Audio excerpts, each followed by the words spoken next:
everybody, once again to Boring Hour with Guard, another AMA for you guys. I have good news for you guys, which is that I have now taken receipt of a new microphone, which is like a big fancy one, like the one that Jason has. The only problem is I have no idea how to work it, so you'll have to give me until the next AMA to actually set it up. But it is a wonderful looking microphone. Looks great. I'll just have to actually work out how it works. So we'll have to go with the laptop microphone for now. Let's hope I won't break the next one. But that is certainly good news. And by next time, I swear I'll know how to use it as well. Yeah, that was the announcement. So that the new mic announcement is here. Well done. It's a big day. So I am excited for the 31st. It is very good times. Although, as I've said before, I do approach it with some trepidation. I have got a lot of very encouraging messages from everybody. I'm very glad and very grateful for those messages. So thank you all very much. It is a little bit of an unusual situation for people like me or Titan, who are basically just normal people who do our job. And if we're ever known in any circles, then it will be in those kinds of circles. But I am looking forward to meeting you all face to face, or at least you meeting or seeing my face. And perhaps one day we'll all meet up in a big convention or something like that. So I'm very excited, but a little nervous. There is a little bit of a topic for today, but I should say that it is sort of half a topic. We've already actually been talking about this previously with in various guises, and Titan has even made an announcement about it. So the little topic I wanted to cover today is liquidity drains, because that is essentially the kind of rug pull that we are, or that Everon provides a solution for, or at least makes it much harder to execute. Obviously, we can't promise that we are going to prevent every kind of fraud in the world, but it is a start, and you will hopefully see how much of a start it is when we go through this. So without further ado, there is a common and even I might say endemic kind of fraud, or kind of I don't know, perhaps it does qualify as fraud full on, but certainly a shady way of doing business in the space, which is setting up your liquidity or your contract in such a way that you can drain little bits of liquidity here and there. That is irrespective of whether the contract has, or whether the team has locked the initial liquidity pool, right? So that is all locked up. Can't do anything about that. But the generated liquidity that actually comes after trading can, of course, be accessed, or if the contract is not renounced, it can be accessed. This is possible as long as the contract itself makes it possible. And even if the contract doesn't, then of course, if the contract isn't renounced, any developer of any project or any owner of the contract can just make those changes, take a little bit of liquidity here and there, and then make the changes back so that nobody sees what happened. And that is the kind of thing that we are, and Everon is sort of comes into its own in, right? So,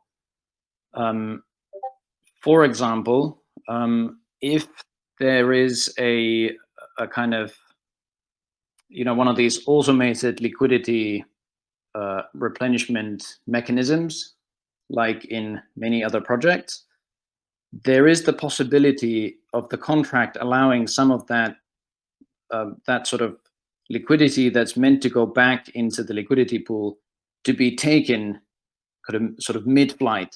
So before it actually ends into the liquidity pool. So this is the kind of like SafeMoon style contract where I can't remember the percentage now with SafeMoon, but a lot of other contracts have it too, that let's say 5% of the taxation system or the token taxes actually just go back into the liquidity pool.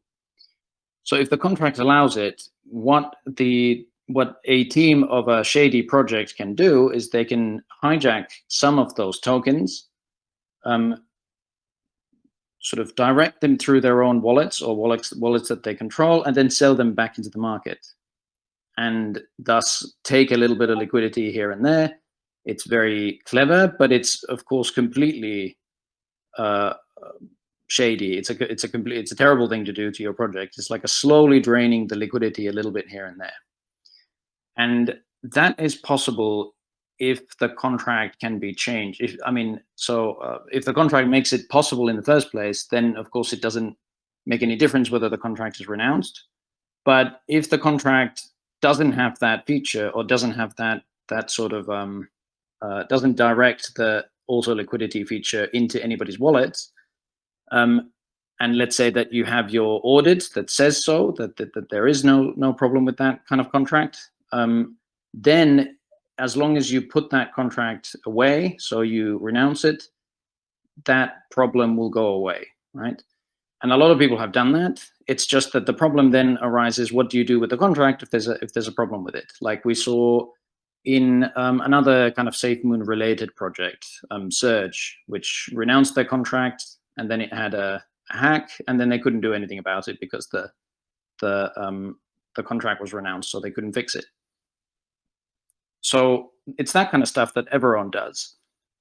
With EverRise, you can kind of rest as long as the contract itself is safe, and so let's say that Certic or another auditing company has said so, and it gets renounced into EverRise, it will not have those sort of slow rug liquidity drain problems, but it will also be available to you back when you need to make changes to it. If let's say a listing agent wants you to, or a big exchange wants you to make changes to it, or you discover a vulnerability or something like that.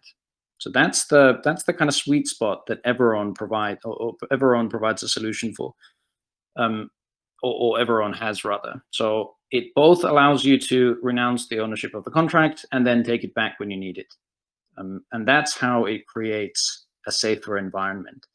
Now, like I've said before, that of course doesn't mean that every kind of fraud will be prevented. It's not that kind of tool, but it does provide, for example, a solution to this kind of problem, which is bigger than people realize.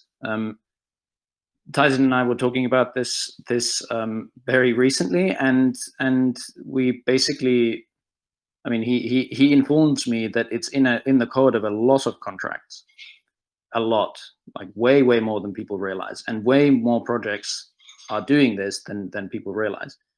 It is it's of course it's illegal, or very likely illegal. I mean, it's tough to say with this DeFi stuff, but that doesn't mean that people aren't going to try it, right? So that's why we have to build these tools, and that's why, frankly, investors in tokens should demand that these tools are being used. So you should ask your developers or ask your project leaders to consider using something like EverRise, and also, of course, to audit their contracts so that you know that they're safe. So that's the little kind of half of a topic that I wanted to cover with you guys today. But with that, I open the floor to questions. So that's all I have for today, but I'm more than happy to take any questions. So if anybody has any, let's have a look. We already have Terrible Father, who is one of the all-stars. Let's hear it from him first. So Terrible Father, you have the floor. Hi, Guard. Sorry. I was just driving at the same time. Yeah, thank you. Both yourself and Titan have made it pretty clear that as a Rise holder, I am invested in the token as a cryptocurrency and not actually invested in the company or even the dApps themselves. With that in mind, as well as the fact that you have said you will never seek private investment in the company, would it not be fair to say that the upcoming marketing push will only be geared towards promoting the token that I am invested in rather than to promote the company's dApps? So there's a couple of things there. It's not that we will never seek private investment in the company, but that company is not privately listed. So we're not seeking it out, I mean, in the foreseeable future for sure. I wouldn't want to say, or I wouldn't want to rule it out, because if we get a good partnership, for example, then we might be open to it. Is all I'm saying. So it might happen in the future, but of course it's not publicly listed and will not be for a very long time, if ever. So it may be possible in some time in the distant future for people to actually invest in it, but that's not in the cards now. With that little caveat out of the way, the marketing pushes that we do depend an awful lot on the kind of sort of regulatory environment in the jurisdiction where that marketing happens, right? So, for example, in the US, they have very strict rules about marketing this kind of stuff, and that's why we essentially don't market there at all. We do some kind of uh, um, educational stuff or information about crypto generally, but that's about all we do there. Whereas in other kinds of places, we can more directly market certain things, and certain other things we can't. So depending on the jurisdiction that you're in, you might see very different kind of marketing than from from another jurisdiction. So, for example, in Turkey, we had a big marketing push which looked very different to what we could have done or said in some other jurisdictions. And so it is kind of dependent on what your jurisdiction is. What we can say though is that it is safe to market certain kinds of products in almost every jurisdiction because they don't qualify as I mean, for example, the apps, because they don't qualify as financial instruments or anything like that, or investment contracts or anything like that. So with that in mind, and given the fact that we have attempted to tie the future of, or rather that the token is part of the infrastructure that the apps are also a part of, right? With that in mind, you can probably kind of read between the lines as to what kind of marketing you might see in your home jurisdiction, but perhaps that's best. The rest of that sentence is best left unsaid. Does that answer your question, or was that annoyingly vague? No, it's okay. It answered the question. If I can not concede the floor, I just have a real quick, hopefully pretty easy FOMO question. Yesterday, Titan had mentioned that he envisions a Rise coin, which kind of suggests blockchain. Is there any thought to that or anything you can elaborate on? Well, what I can say is that we are thinking big thoughts, but what I should say, of course, is that we don't like to kind of sell the future as if it's already happened. This is a line I keep saying. We do have big plans. We're talking about all sorts of things in the core team chats, and I'm astonished at what can be done because I'm not from a technical background. But I should probably not make any sort of outlandish promises too early. But it is something that we're certainly thinking about. Thank you very much. Thanks, Terrible Father. Always a pleasure. And anybody else have a question? I saw previously there were hands up, but they have now disappeared. I assure you, I'm actually quite a nice guy. Brendan wants to speak. Brendan is another of the all-stars. I'll give you the floor in 2 minutes, Brendan. But before that, if anybody who hasn't asked a question and feels like they might be too shy or something, then now would be the time. I find that the person who takes the floor after this sort of thing is usually is the person who has the greatest charisma in the room and has the greatest sex appeal and has a wonderful future ahead of them and great fortune and money. And oh, there we go. We have a person who wants to ask a question now. That is Yu Hakusho. So Yu, you have the floor.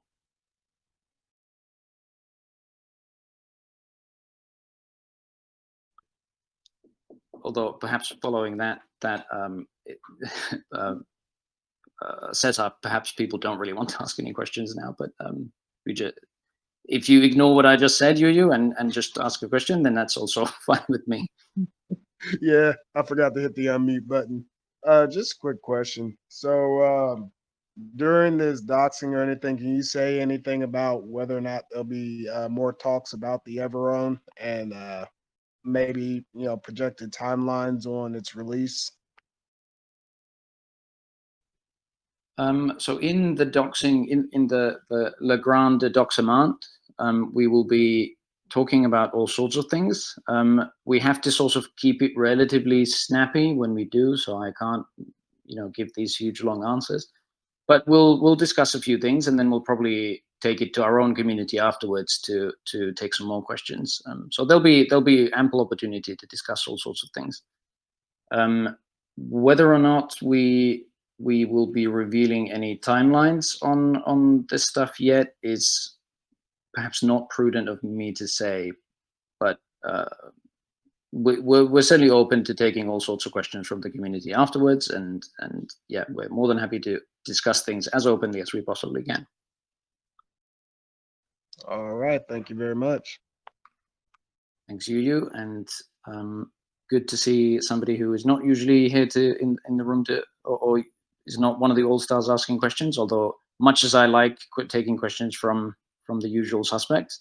And speaking of the devil, now is probably Brendan's turn. So, Brendan, the floor is yours. Hi, Guard. Congrats on your last anonymous AMA. I just have a general DeFi question, which I was asking to fill the silence. But you hear a lot about DeFi leveling the playing field, being an advantage for smaller investors. And that makes sense in the early stages, because if we find a good project, we can just buy and hold and ride it to success. But in, say, 10 years, when EverRise and 100 other tokens and companies are as famous as MasterCard, what then do you see differentiating DeFi and making it a more advantageous space for the common person than traditional finance? What's a fantastic question, Brendan. I was thinking about this kind of stuff literally as I was earlier today as I was walking my dog in the morning.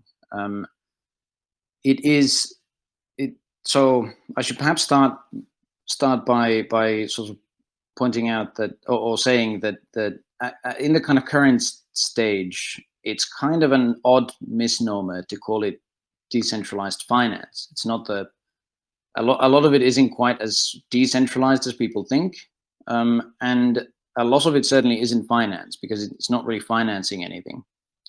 So what would be nice to see in the future, for example, once we get our business running and get our systems sort of set up, and hopefully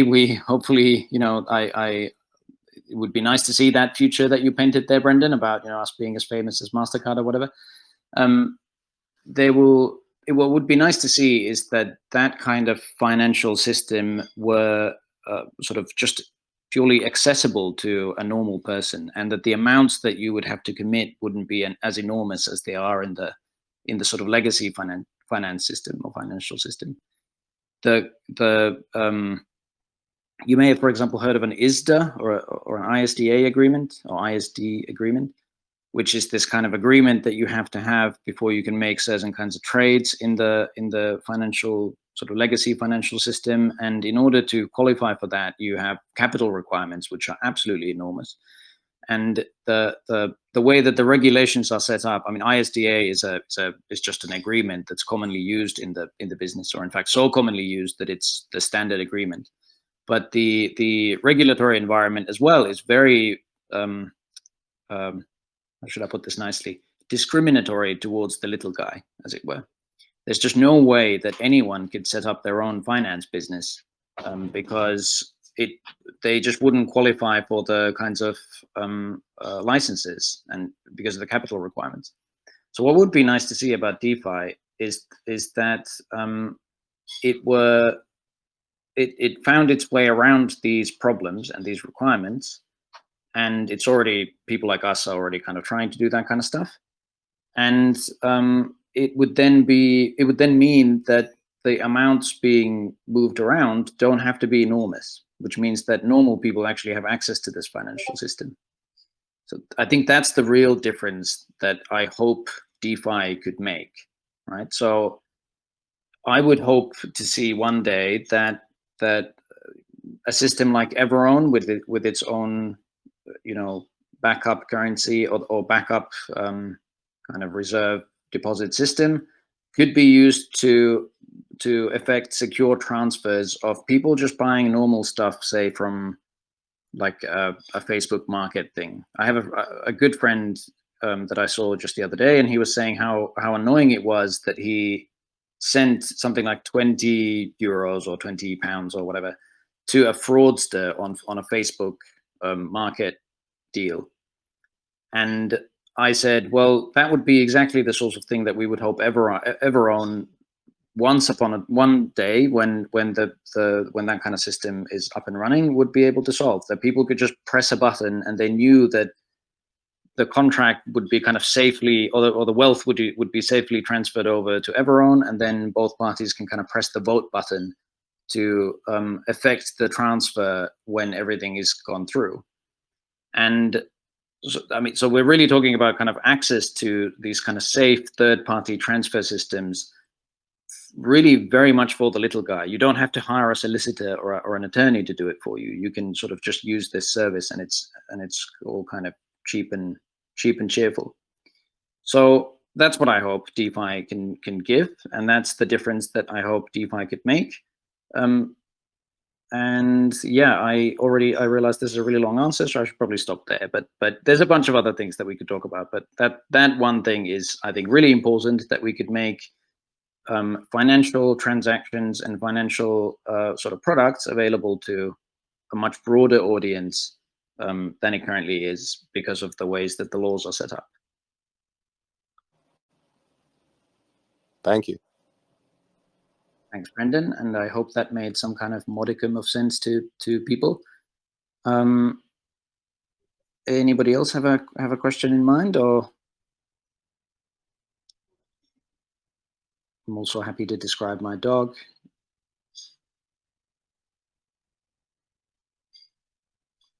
Oh, yep, we've got a bunch of now. Okay, good, bunch of them. Troy, I don't think I've ever heard from before, so let's hear Troy first. Troy, you have the floor.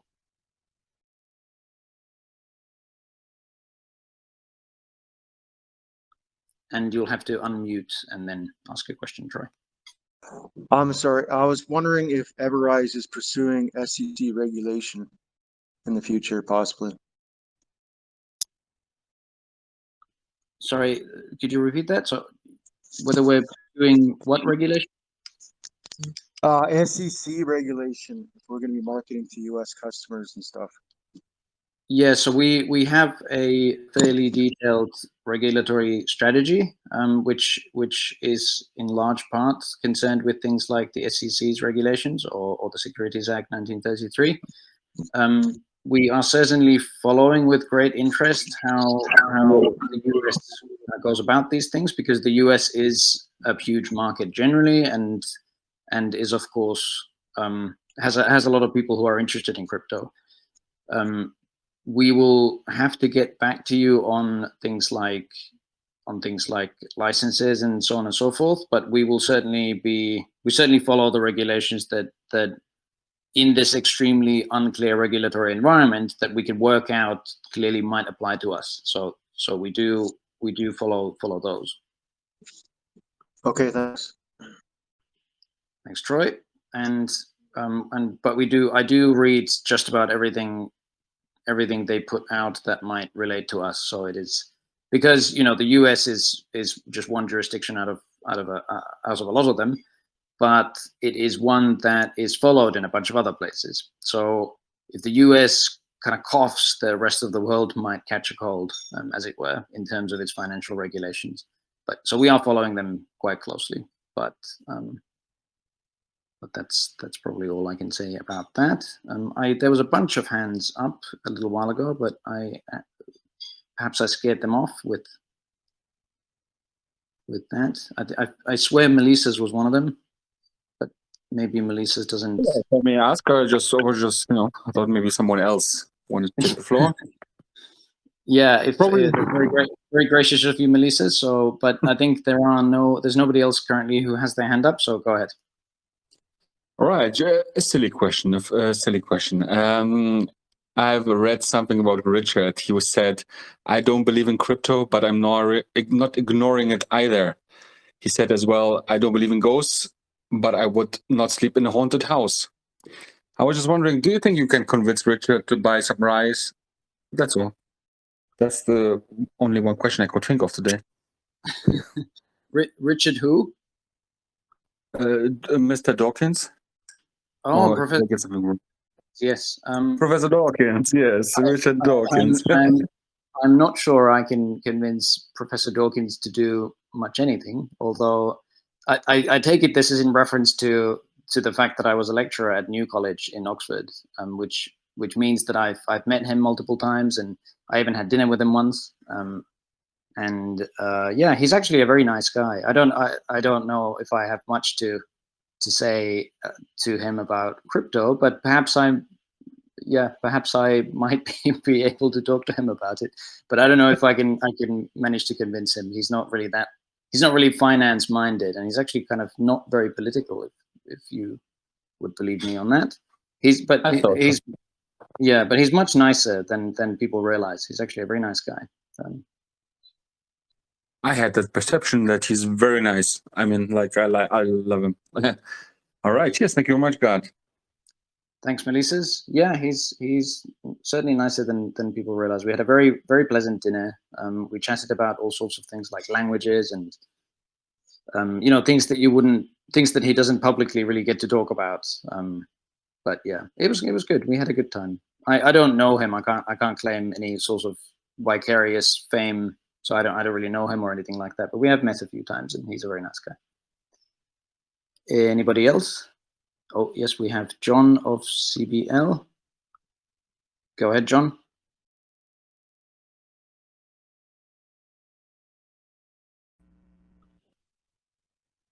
John, are you there?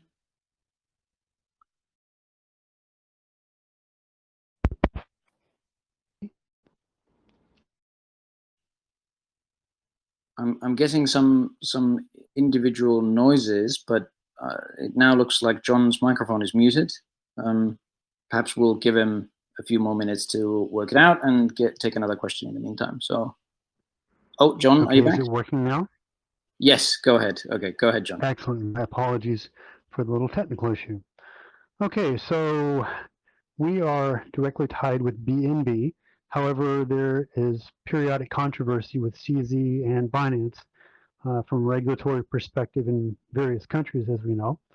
And so I was wondering if we have any mitigation plans or whatever to help to address any situation in which Binance has a serious drop, like considering another blockchain to jump to if needed or anything of that sort. That's my question. Thank you. Thank you. It's a very good question. We do have contingency plans somewhat. I mean, as you rightly point out, it is of course a fact that we are tied to the price of BNB because, I mean, that is actually our price. So people like to represent our price as USD, but our actual price is the relationship between Rise and BNB in the liquidity pool. We of course can't touch any of the BNB that's on the liquidity pool because that is what fraudsters do. And we also can't touch any of the BNB that's in the reserve liquidity pool, which is commonly known as the Kraken, because there's no way to touch it. It can only go back into the liquidity pool itself. What we can do, however, is work with our kind of business budget, which is sometimes called the marketing wallet. I think the official name is something like the Business Development and Sustainability Fund or wallet or something like that. And what we can do with that is kind of diversify it a little bit sometimes. And there was one controversial AMA where people were asking about some not enormous transaction where BNB was switched over to something else, and then it just sat on a wallet, and people were asking, why was that? And it's this sort of thing that we do to make sure that that we have a safe pool of assets that we can use tomorrow as well. Because if BNB suddenly crashes, then we need to have some kind of reserve fund. So when we make a payment to a partner or let's say a marketing on a marketing contract or something, we might transfer a little more into say a stable coin, just so that we can keep a little bit of a reserve if at that point BNB was at a very good price. So we do these kinds of little things here and there.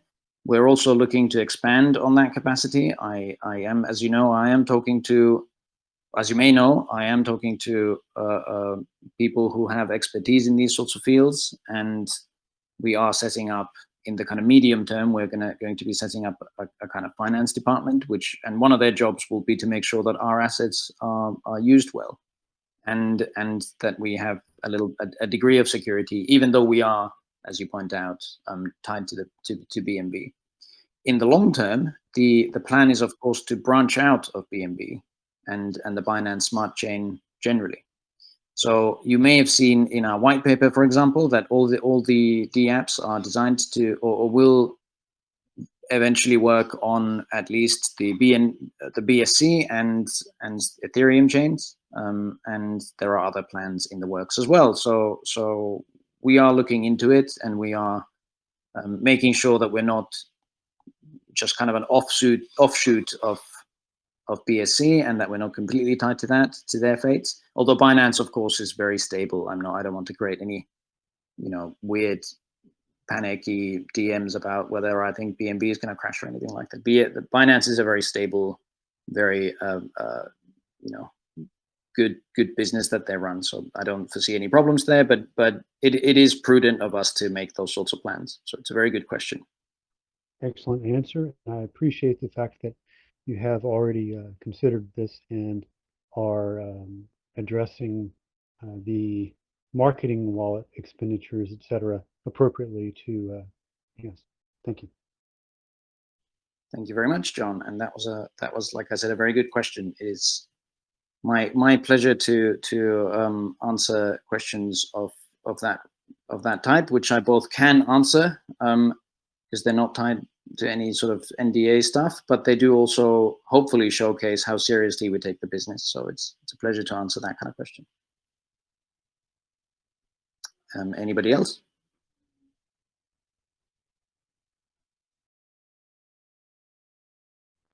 If I may have a follow-up point.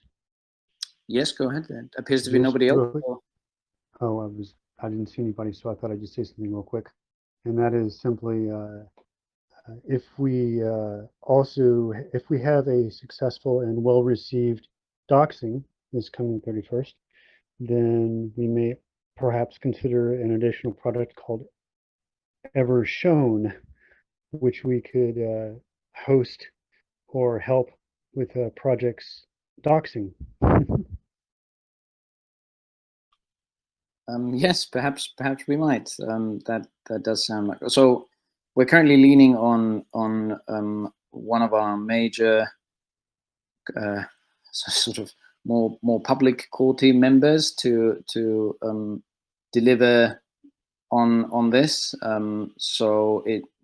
But perhaps we might develop a closer relationship with his businesses to set something like that up. That doesn't sound like a bad idea. But right now, I mean, and of course you probably know I'm talking about David. David, who has his own media company and this sort of thing. So yes, he's a good partner for this type. Yes. Yes, very, very much so. And so they're actually kind of taking care of it for us.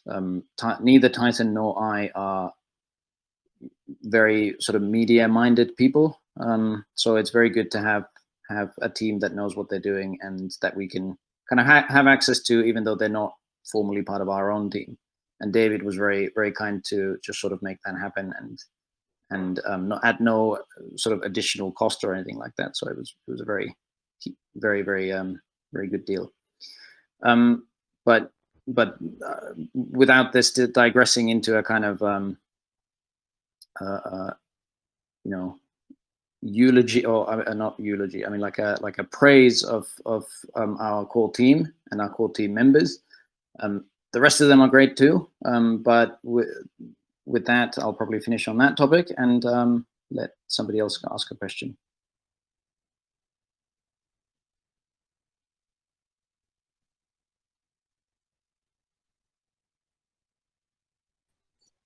Hey, Gard, I have a question.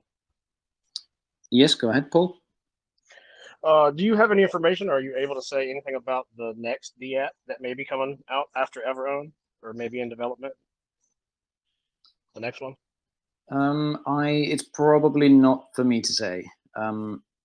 Yeah, it's probably not for me to say. The announcements will be made in due course and so on. There are, I mean, you've seen the kind of the suite of apps that are coming up, and it's not impossible to work out which one of them might be next, but yeah, we're basically working on them, or rather Tizen and the development team are working on them, and we'll just have to kind of sort of keep you posted, and that's essentially all I can say. I appreciate that. All right, thank you. Thanks, Paul. And we have Rocco is asking a question. Rocco again is one of the regulars. So Rocco, you have the floor.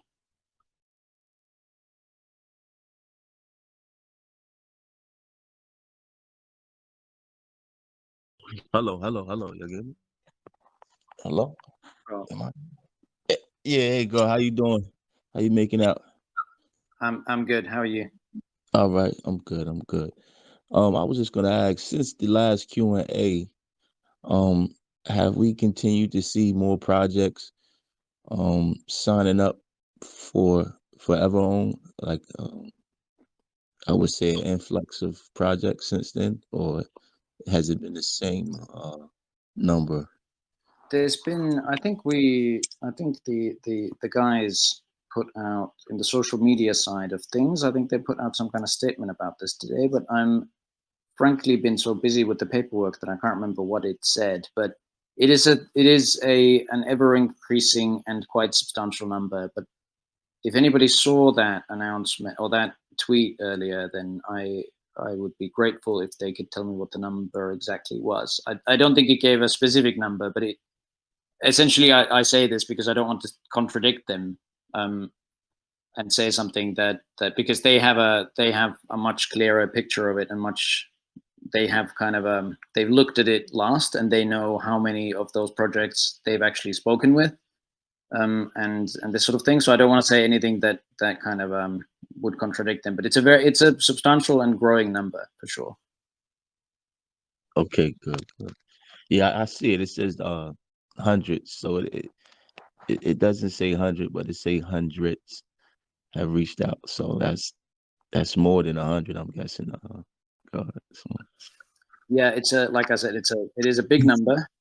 We of course have to still make sure that the projects that are there, that they might be projects that we want to work with, and so on. But yes, it's very exciting. It's looking very, very good. Okay, thanks. Appreciate you, God. Thanks, Rocco. Always a pleasure. And anybody else? Again, this is a good time for people who might not normally ask a question to do so. And as you could see, you know, Melissa's, who's one of the very much regulars, is also, you know, his question made it clear. I'm also fine with asking or answering rather, you know, questions that are not directly related to EverOwn or something like that. But I have no idea how to say that name, but it starts with an MXY. So go ahead, MXY. Hey, how's it going? Hi, all right. How are you? Good. Yeah, so I asked the question a while back, and this was when you were not on the team.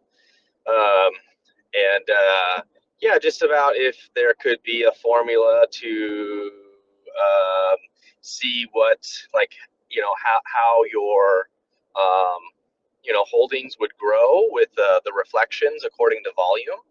And you're like, well, I probably need to be paid for that because it'd be pretty crazy formula. Do you think you'd ever do that? I would be open to it. I'm like I actually remember that answer, and I remember your question now. So that's a nice throwback. I'm probably not. And I think I said that then as well, that I'm probably not the best person to do it. I could probably just about put it together, but but there are people who are much more kind of up to date and have kept up the kind of sharpness of their mathematical claws, whereas mine have got a little bit dull over the years. So, but we're certainly talking with just on when was it? A few days ago, I was on the phone, for example, with a person who would be perfect for this kind of thing, and he may well join the team in some capacity. And we are also talking with others who have this kind of quantitative analysis background. So it is very much a possibility, and we're looking into setting a whole department that can kind of work these sorts of analytical tricks. Cool. Yeah, I think that would be kind of like a cool, maybe feature, to put on to, maybe the website somewhere of, what people can expect and what the reflections might look like over a period of time, Yeah, I think it's and it's actually one of the things where we ourselves are interested in developing the kind of hard data that and hard analytics that we can then use to show people how the product works or how the token system works. And so it would be quite a nice sort of little addition to that, and it wouldn't be too difficult to do on top of all the other analytics that we're planning. So right. I mean, it's a small. I mean, compared to everything else, it's just a small piece. Yeah, but I mean, this kind of stuff is sometimes fun, and we do.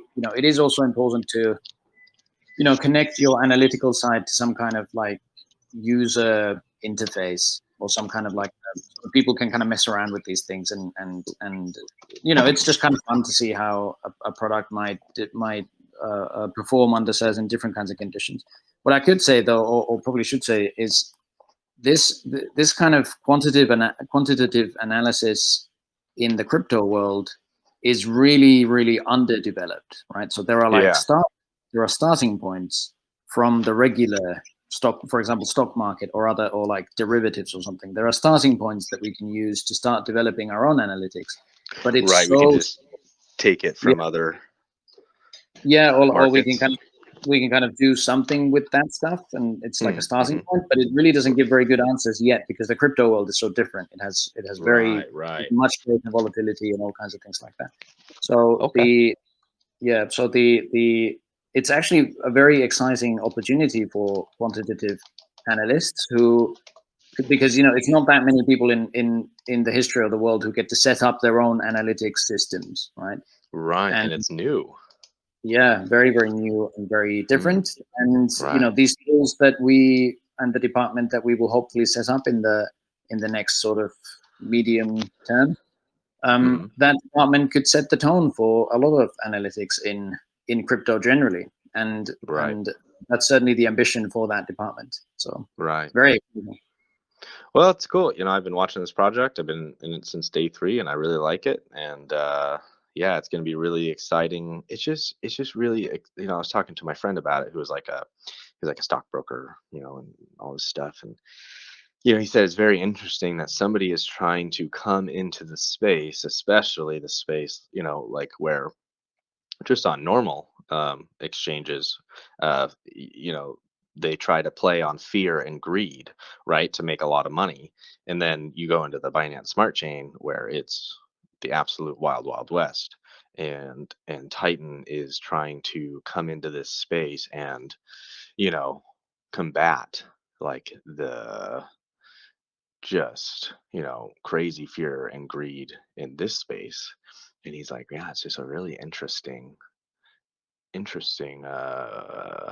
way to I don't know. He's like, yeah, it's ambitious, but yeah, I definitely believe in it. Yeah, it's certainly a challenge, but it also happens to be a quite a smart move to try to do this in the BSC because you kind of have to go where the trouble is, because if you're Exactly. if you're the guy who's selling the service that clears up the trouble, then you have to go where the trouble is. Yep. Yeah. But it Well, is, I'm excited. yeah. Thank you very much, and it's very. I'm also very excited about the project and various parts of it. The analytics department, not least of all. I think that is a wonderful thing that we could set up, and we could, like I said, set the tone for crypto analytics for a very long time to come if we manage to pull this off. But yeah, it's exactly as you say. I mean, this place is the Wild West of crypto, and crypto is already pretty Wild Westy. Exactly. It's like, I don't even know. Like, yeah, it's like times 10. Yeah. So I think the other day I was explaining this to a friend, and how the kind of space works, because he's not really involved in crypto in any way, and I explained it. If Bitcoin is like a French salon in the 1700s, Ethereum is like a cigar club in the 1920s, and BSC is like a rave club in Berlin where everybody's on ecstasy. That's right. It's like the 80s. Everybody's just going nuts. Yeah, exactly. But thank you very much for your follow-up question. It's a pleasure to talk to you again. Why don't we take another question from They Call Me Doc, who's been patiently waiting for a long time now. So go ahead. They Call Me Doc. The floor is yours. Hey, Guard. So I might have missed it. I logged on a little late here, but have you talked about where we're at on the legal side of releasing EverRise? Yeah, I guess generally speaking, I've been talking about it for example, in last week's AMA, I gave a sort of general update. But yeah, we're coming along. There's these things move relatively slowly, so I don't know if there's much other news to add. But yeah, we're just dotting the I's and crossing the T's. Did you have any specific? Are you kind of interested in anything specific about it, or? Not necessarily anything specific. I've been around since day one. I've listened to a lot of your AMAs. I haven't made it to everyone, but one of the first ones that you did, you were talking about how it could be, a long process. So I just didn't know how close we were, or if there was any more information you could give on that. Yeah, well, I can say that one of the new tasks that was kind of added to our task list today is to get to we're basically now at the point where we can meaningfully discuss things like what will be the terms and conditions that will be attached to people who sign up to EverRise. And that, if you have legal expertise, you will know that that's already very far ahead. Like, we already kind of know how we can set it up. Now it's just a question of kind of writing it all down for the customer. Well, that's awesome. If we're discussing terms, that means we're not too far away. So really appreciate you. Thanks very much. They call me Doc. Some people have also called me Doc, but I don't encourage it. But thanks very much. And Jean has a question. I'm always very pleased to talk to Jean. Jean, it must be an ungodly hour where you are right now. So let's give Jean the floor. Thanks, God. Thankfully, it's the weekend, so it won't matter too much. I think I've gotten myself a bit confused with the whole talk about there's the EverRise business and then there's the EverRise token. And I think I'm not quite understanding the interplay between the two and how us as holders of the EverRise token benefit. I don't know. If you could just talk to that. Yeah, sure. Yeah, sure. It's a good question, and we've been having questions on that topic a relatively large amount. So the token, when you buy or hold, the actual EverRise token, you don't get things like voting rights or dividends in the business. So it's not a share in the business, right? So you don't directly share in the revenue of it or anything like that. What the business does so the business itself is organized as a company. It has shares, and it develops these apps and develops these kinds of systems. The apps will have customers that we're approaching and kind of selling the product to, as it were, and then they pay a fee to use it, and they also have to hold Rise as a kind of back, or they have to kind of back their purchases, or rather back their use of the product by holding Rise.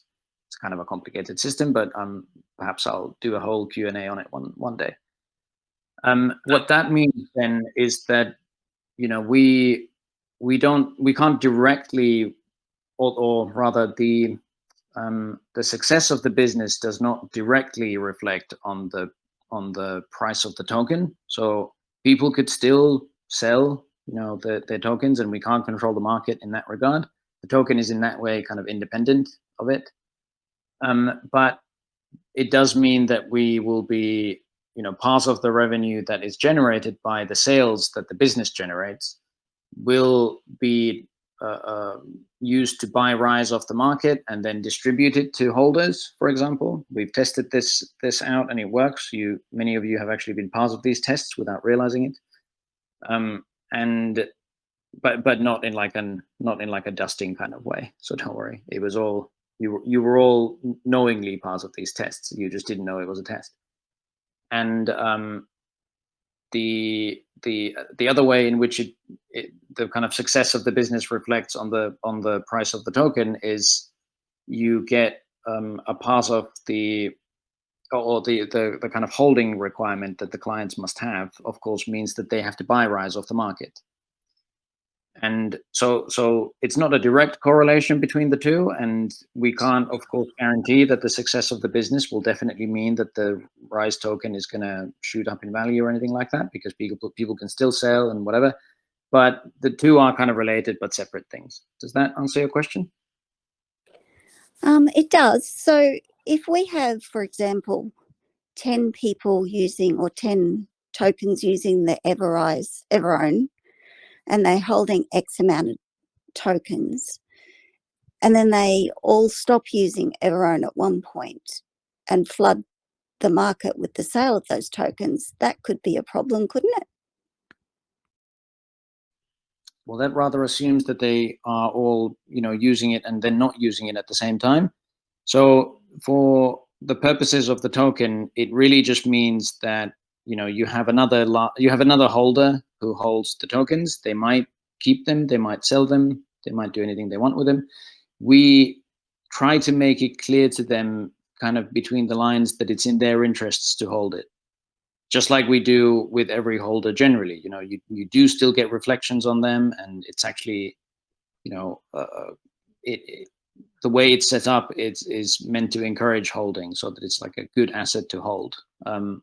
But of course, we don't control what people do with their Rise. So if ever there is a large holder, or any holder indeed, who buys them, they might also sell them. And everybody, of course, at some point will sell. But I don't imagine that they will. It's not going to be really sort of possible for them to, all these clients, to coordinate these sales, at least to any greater degree than any other holder might coordinate their sales.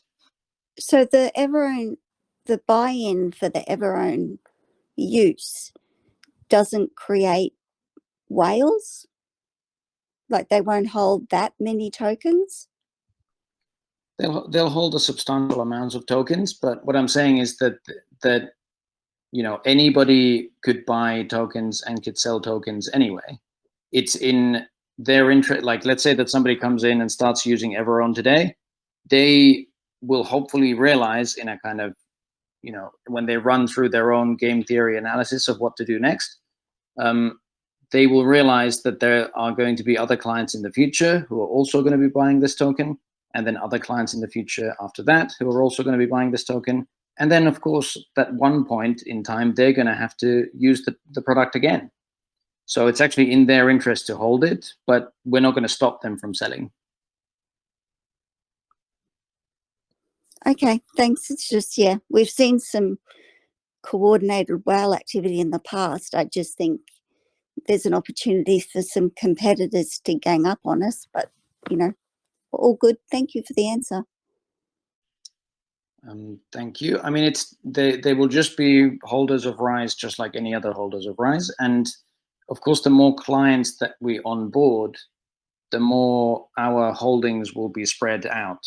So, I mean, it's easy for Wells to coordinate if there's 10 of them. But what we have people, we have something like hundreds of token projects who have got in touch with us, and not all of them are frankly able to coordinate with each other. So it's kind of it would be inconceivable for them to develop some method of all dumping at the same time, particularly since it's actually in their interests to hold it long term. But of course, we can't control the market. The market is the market. Gard, can I ask you a question, please? Yes, just give me a second. Yeah, go ahead. Probably we'll have an answer. Yes, sorry. The only other person in the queue is Terrible Father, who will be up next. So go ahead. All right. So I've just listened to it. Projects will need to hold RISE in order to use it. What my question would be, normally projects would actually sort of interact with EverRise or EverRise 2 or 3 times. When they put the contract in, they buy RISE, and then let's say half a year later, they have a community vote and they want it back. What does it prevent them to, once they put it in, sell the RISE, and then when they have it back, buy RISE? In order to, I'm a holder again or whatnot, to do just that. Or if they require to hold RISE, if they sold in between, when they would like to ask for their contract back, would that mean that their contract is lost? Like, I'm not lost forever, but even if the community voted to give it back, but if they sold RISE in between, would that mean they broke the contract and their contract which they put into EverRise is basically locked up forever? And not forever, but you know what I mean. Yeah, no. So we're not stopping them selling in between or anything like that. If they do, though, they are not making the best possible moves in their own, decision trees, or they might be doing them. They might need the cash in between or something like that. But of course, if they buy RISE, use EverRise, lock up their contract, and then immediately sell, then all that means is, the price went up a little bit, and then it went down a little bit, and all of you got reflections. So, the holders kind of benefit even from that kind of action, because remember, you are benefited. Your reflections are a reflection of the volume, right? So that's how you guys get them. And the more volume there is, the more reflections you get. So that's one way that holders benefit. When they do that, if they were to sell it in between, which they're more than welcome to, because of the kind of incentive structures that are there, they are taking the risk that the RISE will be worth more next time. And of course, they have to calculate into that the fact that they pay the taxes with every transaction that they make. So let's say that they buy the RISE now, they pay the tax. They sell it immediately after they use EverRise, they pay the tax. Then they want to take their contract back later, they buy the RISE again, they pay the tax.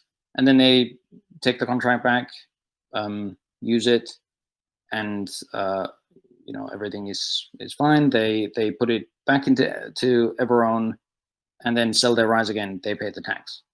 So it's kind of not a very smart thing for them to do. I could foresee people doing that if they really need the money, or if their project really needs the money and they can't park it in EverRise. But the idea, I mean, the way that it would make sense for most projects who are not in desperate need of cash will be to just keep it there and let it be one of their investments that grows over time. So there wouldn't be a requirement for them to lock it up for a short period of time in the beginning as a good faith measure?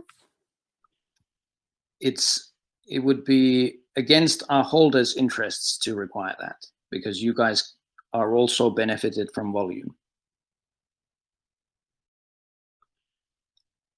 So no is the answer. But Terrible Father, I promised the floor to, and I intend to keep that promise. So Terrible Father, the last question is yours. Hi, thanks. Yeah, I can't believe I keep getting the last question.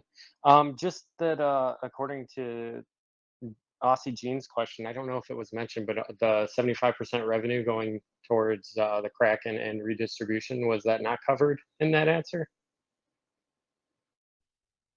Oh yes, that's right. I forgot to mention that, but it is of course a big it's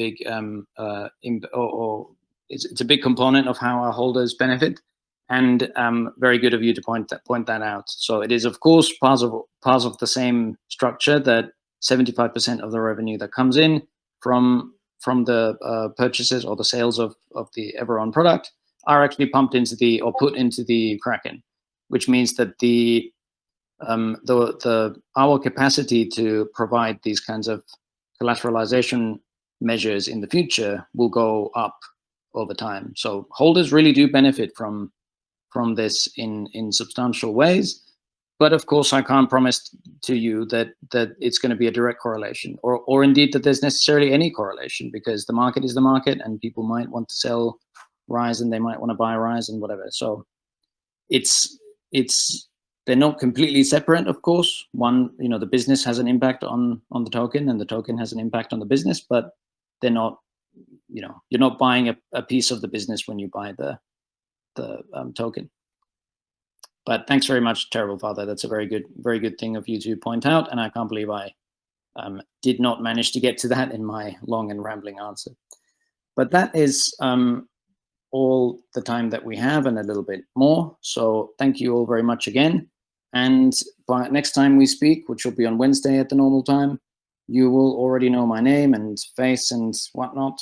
And I am happy to also pre-announce the announcement of the announcement that I will probably be doing these AMAs through YouTube and by video from then on.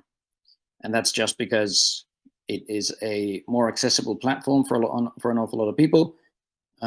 But we'll tell you how to get in touch with us and ask us the questions and whatnot as we go along. So thank you all very much, and we'll let you know how we do that. But that's one idea that's been floated, and I quite like it, that we might do it on video, or at least one of them every now and then on video, just so you can see that I'm a real person and not a bot. And yeah, I'll keep you posted. So thanks all very much. That's all the time that we have, and I look forward to speaking to you soon, and seeing you, if not face to face, then at least face, and then you guys can choose whether or not you want to reveal yours to us at any point. So thanks again. Thank you very much, and I'll see you on Wednesday, or actually before that, of course, but for an AMA on Wednesday. So thanks all.